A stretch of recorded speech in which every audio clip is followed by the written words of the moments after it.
Hallelujah, hallelujah, hallelujah.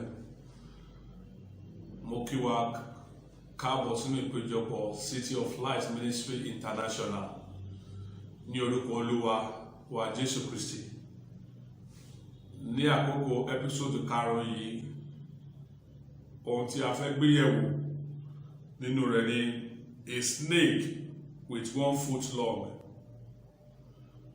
Lára àwọn ohun tí Papa rí nígbà tó wà nínú aginjù ní Àgàngẹ̀ ní on the 23rd of May 1947. Ṣùgbọ́n kí a tó lọ nínú rẹ̀, fẹ́ jẹ́ ká tẹríba ká gbàdúrà. Jehovah, Jésù Kristi, Michael mímọ́, Ọlọ́run ìgbàlà wa, ògo ni forúkọ rẹ. Bí a ti lọ ní ọ̀rọ̀ tí ò ní, jẹ́ kí ìmọ́lẹ̀ rẹ jẹ́ kó tọ̀ sí ayé wa, a ó máa yìn ọ́, a ó gbórúkọ rẹ ga. Jésù Olúwa wa, àmín, hallelujah. Ẹ̀kọ́ tí ò ní tí a fẹ́ wò yìí, ọ̀pọ̀lọpọ̀ wa la máa ń gbọ́ ejò. Ṣùgbọ́n èrò kan ló máa wá sọ́kàn gbogbo àwọn ènìyàn tí kò yí àwọn ènìyàn.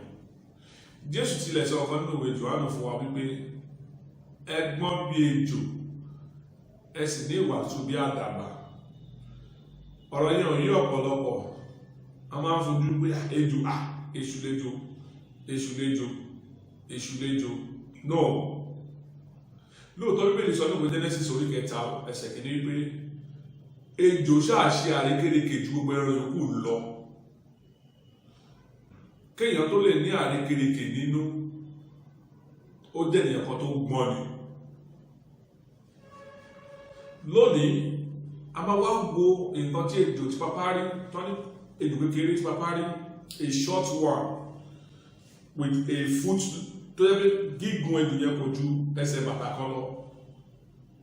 Ní àkọ́kọ́, 100 meters make a 1 foot. Ẹsẹ̀ bàtà kan, that is 100 millimeter. 100 millimeter make a 1 foot. Millimeter make a 1 foot. Ní ìkejì, snake is a carnivorous animal, which means that they get food from killing and eating of other animals. Ejò, carnivorous animal ni wọ́n. Ibi tó ti ló jẹ wọ́n ni tí wọ́n pa lára àwọn ẹranko mìíràn kéékèèké mìíràn. Wọ́n ń jẹ ẹran ara ènìyàn.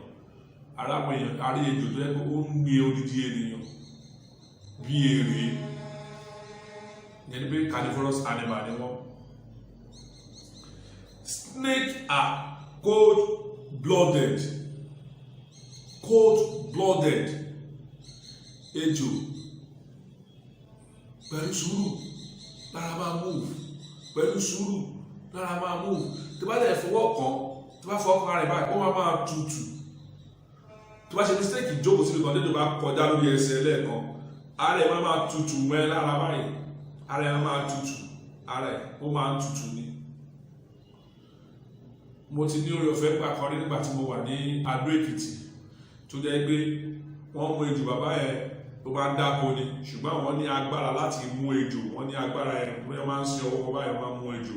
Gbà tó mú oníkì fọwọ́ kan, àwọn lára mi lè fọwọ́ kan, àwọn náà ti dìbò ní kò sí kan tó lè ṣe. Gbà tó di mo fọwọ́ kan, ó gbára ẹ̀ ó tutù ni. It's a very cold-blooded animal. Snake do not have external hair but can still hear. Ejò ò ní etí o, etí inú lejò ń lò. Snake do not have eyelid, an upper or lower fold of skin which cover the eyes when closed. Irú pépé ojú báyìí, pépé ìsàlẹ̀, ejò ò ní. Téèyàn lè máa fi bojú ẹ̀ tó bá sùn, bẹ̀tẹ̀ ejò ò ní. Pé tó bá sùn, ojú lógodo ẹ̀ sì máa hàn lẹ́, ó dẹ̀ ti sùn lọ. Ojú ẹ̀ láìpọ̀ yẹn máa hàn ta, bẹ̀ tó máa ti sùn. Tabadẹ́ wà bíbí yàgò sùn ni, ó dẹ̀ ti sùn. Snakes are diurnal, nocturnal, and crepuscular. Diurnal means occurring in daytime activities. Ejò, àtọ̀sán, àtàlẹ́, kò sígbà tí ó lè rìn. àtọ̀sán àtàlẹ́ kò sígbà tí ò lè ṣiṣẹ́. Lóòótọ́ àwọn ìjọba pàtàkì pé òjìji náà máa ń bá ṣiṣẹ́ tó bá ti lórí ìjìbá ìwọ̀n ní láti ṣá ẹ̀ láti bá ìtì ẹ̀, ṣùgbọ́n ìjẹ́ náà máa ṣàtúndẹ̀ máa fẹ́ ti pọ̀. And they can twist anytime. Lẹ́jọ́ bá fò lè lọ pèrèrè kó tún lọ́rọ̀ ẹ̀ mọ́lẹ̀ pa kó tún fò lọ síbẹ̀ pa. Ọlọ́run fún ní agbára yẹn. Honey snake can survive for months without eating. Ẹ̀mí ọjọ́ tí pápá ṣe fà lónìí àdúgbò tó ń jẹ afárá oyin odidi oṣù mẹ́ta. Àṣẹ Ọlọ́run sọ fún pé oṣù mẹ́ta ló ń tọ́pọ̀ yẹn pé égbò ó lè wà láìjẹ́ fún odidi oṣù. Definitely bí tó wà yìí pápá oṣù mẹ́ta ló ṣe máa lò tó ò ní rí ogún oúnjẹ. Fún odidi oṣù mẹ́ta pápá ń jẹ afárá oyin and he sustain and survive. Tí ọba lọ́wọ́ lọ́wọ́ lọ bíríbírí òun gbà rẹ̀ ọjọ́ méje òun gbà rẹ̀ 41 days ó tí ìgbà kankan ká tó wá sọ ẹni tó lọ fún ààrẹ oṣù mẹ́ta. Yẹn ni pé snake can survive for a month tí ó bá lè jẹun kó.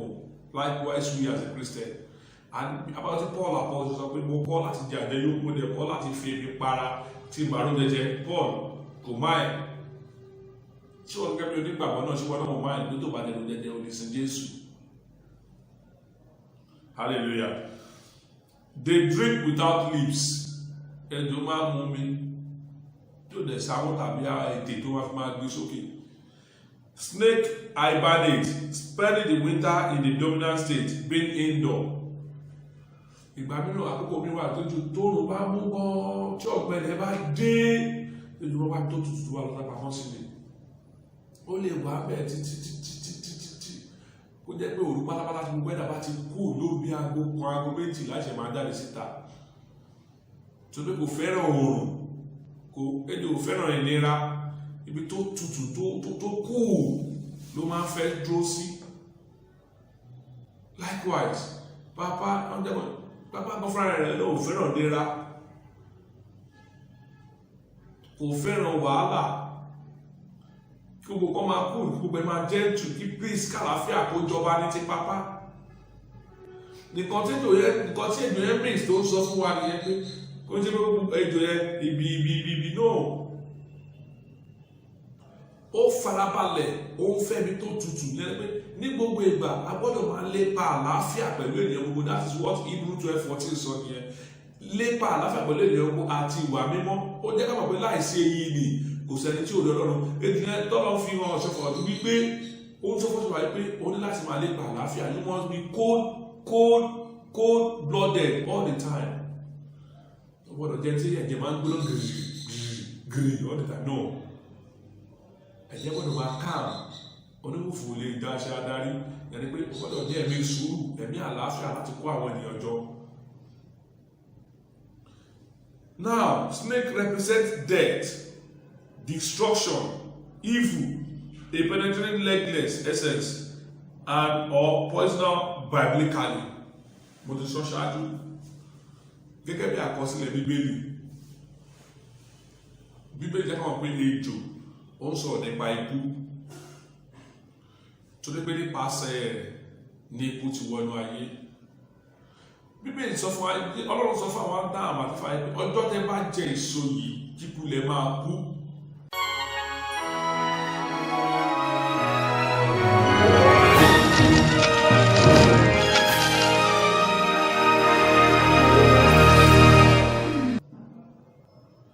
Nǹkan tó fi represent ikú nínú Bíbélì nìyẹn torí nípasẹ̀ ní ikú wáyé. Ó dẹ̀ mú ìparun wá. Anytime tí Bíbélì bá sọ nípa ejò ó sọ nípa ikú àti ìparun ni. Snake represent fatality or a creative life force. They are symbol of rebirth, transformation, immortality, and the heat by spirituality. Nípa ti ẹ̀mí, ejò sọ nípa BBC,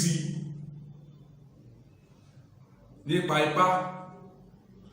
ọlọ́run ti mọ ọ̀nà tá a máa fi multiply nínú ọgbà Eden tẹ́lẹ̀, ọlọ́run tó mọ ọ̀nà tá a máa fi gbà tá a máa fi multiply nínú ọgbà Eden. Ṣùgbọ́n ejò mọ̀ọ́mọ̀ ìgbà tó tàn wọ́n jẹ tí wọ́n lé wọn jáde, àwọn Ádámù àti Éfà bẹ̀rẹ̀ sí ní bí sí wọ́n di púpọ̀ sí, ṣùgbọ́n nípa ipá ni. Ṣùgbọ́n lọ́wọ́ ló ṣe forokun Ádámù tó mú orun èjìká kùn tó lè lè gun ẹ̀gbẹ́ tó fi mọ Éfà, ó mọ̀nà tó máa gbà tó máa fi di púpọ̀ sínú ọgbà yẹn. Ṣùgbọ́n nípa ipá Sátánì ejò òmùyàn sọ di púpọ̀. Transformation, ejò náà fara rẹ̀ ń sọ̀rọ̀ nípa kíyàn má kú láéláé.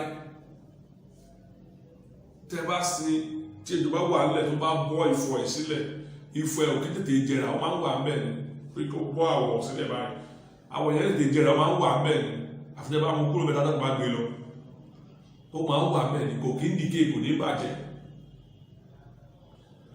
Ó sọ nípa immortality, ó nípa bá mọ̀ wípé ó lè kú láéláé, ẹni tó máa wà títí ni ẹ́. Abátúnṣe sọ fún ayé pé ẹgbẹ̀rún ọdún àjọjùmọ̀ máa ṣe ni. Abátúnṣe sọ̀rọ̀ yẹn pé ẹgbẹ̀rún ọdún àjọjùmọ̀ máa ṣe ni. Snake has his own personality and characteristics.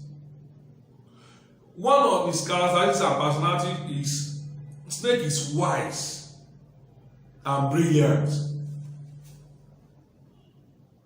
To be wise is to show experience, knowledge, and good judgment. Ejò gbọ́n lọ́pọ̀lọpọ̀.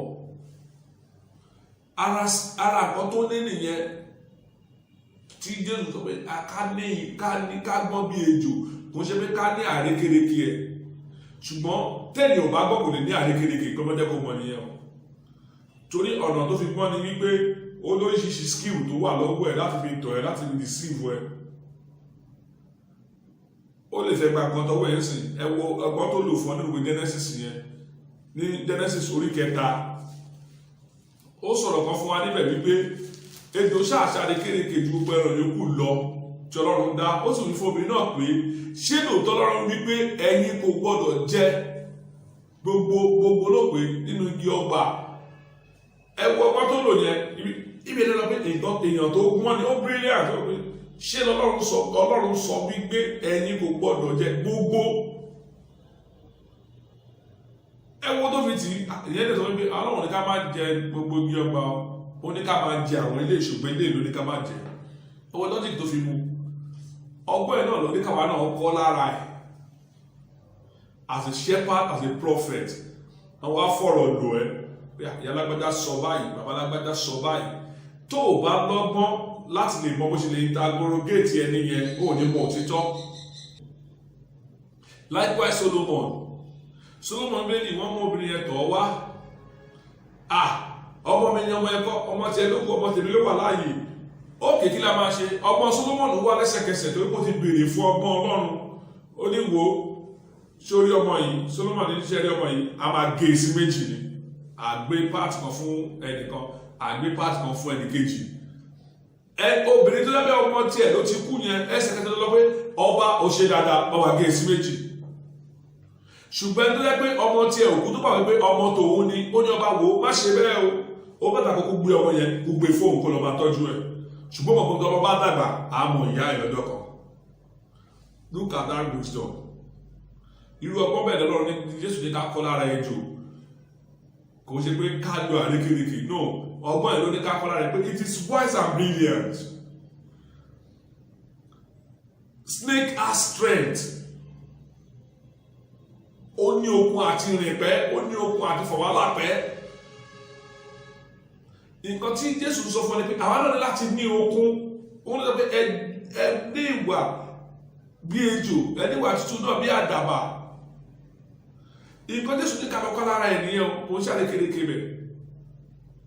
Kò sí ẹnikẹ́ni tó wà láyé tó pé bá a ṣe ní strength wa la ní weakness ó kálukú ló níbi tó ti ní agbára, ó níbi tó ti rẹ̀. But the strength of snake ni Jésù ní ká kọ́ nípa ẹ̀. Strength of snakes are decency, sophisticated, and eloquent. To be decent means to conform with generally accepted standard of respectable or moral behavior. Tó bá níyàn decent, ìsọ̀rọ̀ ẹ̀, ìmúra, ìṣe ẹ̀, àwa nínú ọmọlúwàbí ni.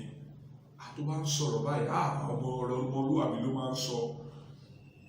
Kó tẹ̀tẹ̀ pọ̀rọ̀ òdì náà sọ sí tàbí ọmọ bínú àmọ́ṣẹ́, wọ́n á ìwọ ọmọlúwàbí ló ń jáde lẹ́nu ẹ̀, bó ti ẹ̀ wo ìmúra ẹ̀, kò jẹ́ kó ṣí gẹ̀ẹ́lẹ̀, ó ságì, ó ṣe no.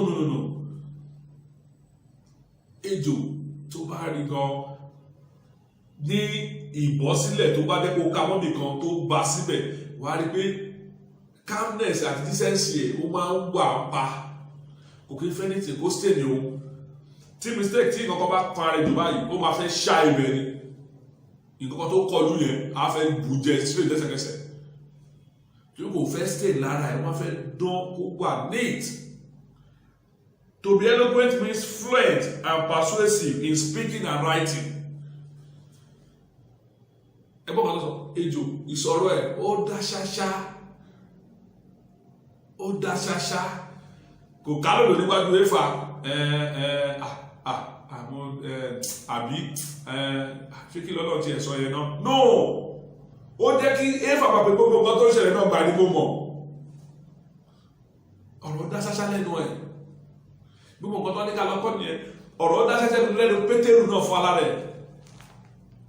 Nígbà táwọn olórí àlùfáà tí wọ́n ń challenge ẹ̀, tọ́ni wọ́n máa ń gbọ́ àforúkọ Jésù wọn. Ṣùgbọ́n oníṣẹ́ káwà gbọ́ ká fi ti ẹ̀yẹ ènìyàn, ká fi tọ́lọ́run sílẹ̀ ká máa gbọ́ tẹ̀yẹ ènìyàn ní ká máa rí. Àwọn olè ṣáláì má ṣe tìfẹ́ Ọlọ́run, ká máa ṣe tẹ̀yẹ ènìyàn. Sophisticated means having, living or involving a great deal of worldly experience and knowledge of fashion and culture. Ìyẹn ni pé ejò lára àwọn strength tó ní nìyẹn, ó mọ̀ nípa fashion, knowledge of fashion oríṣiríṣi. Likewise we in Celestial Church, ẹwúrẹ́ ẹni wọ̀ sọ́rí báyìí, ẹ̀mí kan ló mú wá tó design ẹ̀, tó tún fi lẹ́ǹtì àti measurement tó máa fi wọ́n kálukú sí.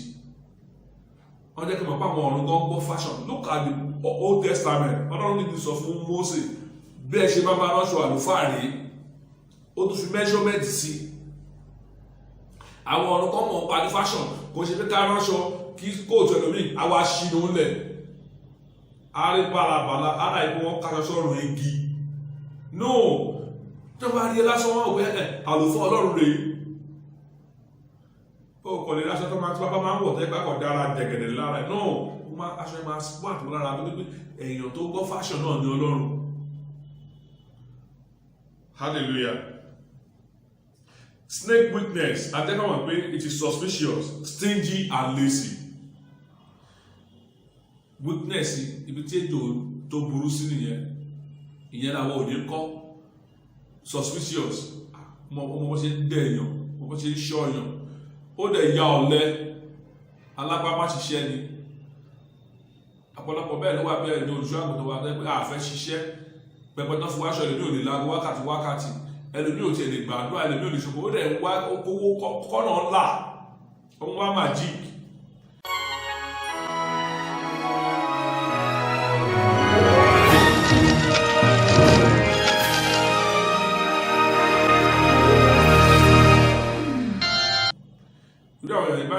Àwọn bí Yahoo boys ló wọ́n máa wá káàkiri, kọ́sà máa gbówó wá, mo ti ẹ̀wò lẹ́jọ́ mẹ́ta yìí, there is one shepherd kan, mo tẹ̀lé àgbé bóyá Ìlọrin tàbí Èkìtì náà ní ilé shepherd ẹ̀mà tó ń send video ẹ̀ online tó ń gbàdúrà ẹ̀yin Yahoo boys ẹ máa rí ṣe, ẹ máa lọ́lá, àwọn manga àwọn bàbá wa tí wọ́n ti jẹ àwọn bàbá wa lówó ni, mo rẹ́rìn ó ti ṣe mọ́ àwọn ìwé ẹ̀ ti bàbá lówó ni a fẹ́ gbà padà ni. Ìyẹn ni pé ọgbọ́n tó rí kọ́ lára ẹjọ́ ti ẹ̀ nìyẹn, ọgbọ́n jìbìtì. Bódà ṣe jìbìtì tó ejò, ó tún stingy, ó láhun, ohun tó wà lọ́wọ́ ẹ̀ kò lè fi sílẹ̀. Nǹkan tó jẹ́ kẹ́jẹ́ wà wá kìrìsìtẹ́nì lónìí, nǹkan tó sọ fẹ́ má láhun o, má dẹ̀ ya ọ̀lẹ èèyàn. Má láhun, má dẹ̀ ya ọ̀lẹ èèyàn. Gẹ́gẹ́ bí àwa náà, a gbọ́dọ̀ jẹ́ ẹ̀kọ́ tí kò láhun, tí kò dẹ̀ ya ọ̀lẹ. Mo máa ń tà láti emulate àwọn bàbá mi kan. Àwọn bàbá mi yìí àti màmá mi ni wọ́n. kò sóhun tó lè wá lọ́dọ̀ wọn tí wọ́n ní ṣe fún ẹ, kò sóhun tó lè bèèrè lọ́wọ́ wọn tí wọ́n ní ṣe. Ó ṣeé ṣe kán yọ ojú wọn fún ènìyàn nínú àìní àti gbogbo tó wà. Wọ́n máa sa ipá pé àwọn yìí ìyá bàbá lábájá bèrè nǹkan lọ́wọ́ àwọn ọmọdé máa ṣe kíní kan bèrè kan, ìgbà náà máa ń dáàdì mọ́ mi díẹ̀ bó ti kókó ìgbà náà ni wọ́n ní oore lọ́dọ̀ àwọn Ọlọ́run ní káwọn máa ṣe oore. A gbọ́dọ̀ kọ́ ibi tí èdè wíìgì sí, ìyẹn ní pé we must not be stingy and lazy. Snake has his own careers that is always pursue responsible leadership and creative. Ó máa ń fẹ́ jẹ́ olùdarí.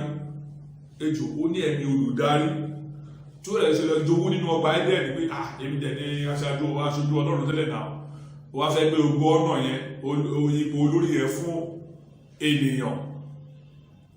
Ìdí tá a fi jẹ́ ènìyàn ni pé kí Ọlọ́run máa jọba lọ́run, kó fi ènìyàn jọba ní ayé. Èṣù wá wò pé báwo ló ti máa fi ènìyàn jọba ní ayé. Tèmi dẹ̀ ti wà bẹ́ẹ̀ ní gbogbo bẹ́ẹ̀ kí n jẹ́ olórí yẹn. He has the career of leadership and responsible. Ó máa fẹ́ wá kó jẹ́ aṣojú, kó ṣàwà ní ipò kan, kó máa dadarí níbẹ̀. Ìwọ náà gẹ́gẹ́ bí ènìyàn tó ń jẹ́ adarí àbójú láti dadarí àbí kó wà ní ipò kan, ṣé o ní ẹ̀mí àti ṣiṣẹ́ adarí yẹn? Pàpá Ọ̀ṣọ́fà Ọlọ́run ló pè sí ipò adarí tó dẹ̀ fi iṣẹ́ lé lọ́wọ́ láti máa ṣe. Ó dẹ̀ ṣe, ó dẹ̀ ń tẹ̀lé ẹ̀mí adarí yẹn. Ọ̀pọ̀lọpọ̀ náà lọ́nà tó fẹ́ jẹ́ kó wà ní ipò tó lè fẹ́ ló ní ipò adarí. Kíyèsí bí mo ṣe ń sọ̀rọ̀ yìí lọ́wọ́lọ́wọ́. Ejò gbogbo alámọ̀pá arékèrèkè ẹ̀kọ́ lọ́ní kákọ́ bí kò ṣe ọgbọ́n àti òye tí ó ní àti àwọn ẹ̀bùn kọ̀ọ̀kan tó wà lára ẹ̀ tàbí ṣoṣáájú. Mo gbàdúrà fún wa, ẹ̀mí Ọlọ́run á máa bá wa gbé. A short snake kúkúrú tó ń sọ̀rọ̀ nípa ẹ̀kọ́ tó túmọ̀ sí tó tó pápá ní pé ohun gbogbo ló ní àkókò tiẹ̀, and everything on earth we are doing has a short period of time. Ó wà nígbà tó ń jẹ ìgbádùn ni is a short period of time, for a short period of time ni. Ó wà nínú ìpọ́njú kan ni is for a short period of time. Ohun tó gbọ́dọ̀ máa nílò nìkan tẹ́tẹ́ sọ ní just a foot ní gígùn ejò yẹn. Ó jẹ́ kó wọ́n pé fún ìgbà díẹ̀ ni. Ó wà nínú ayọ̀ fún ìgbà díẹ̀ ni. Ó wà nínú ẹkún fún ìgbà díẹ̀ ni. Nothing in this world is permanent.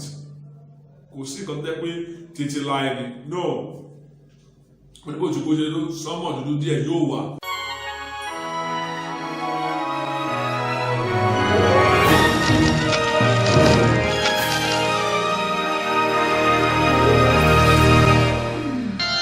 Mo gbàdúrà fún wa, ṣùgbọ́n kí n tó máa lọ nínú ẹ́písòdù kan tó kù tó ń bọ̀ lọ́nà ẹ́písòdù 6, òun la máa ti sọ̀rọ̀ nípa ọjọ́ yẹn gangan, kí ni ìwúlò ọdún yẹn àti oṣù yẹn gan pàtàkì.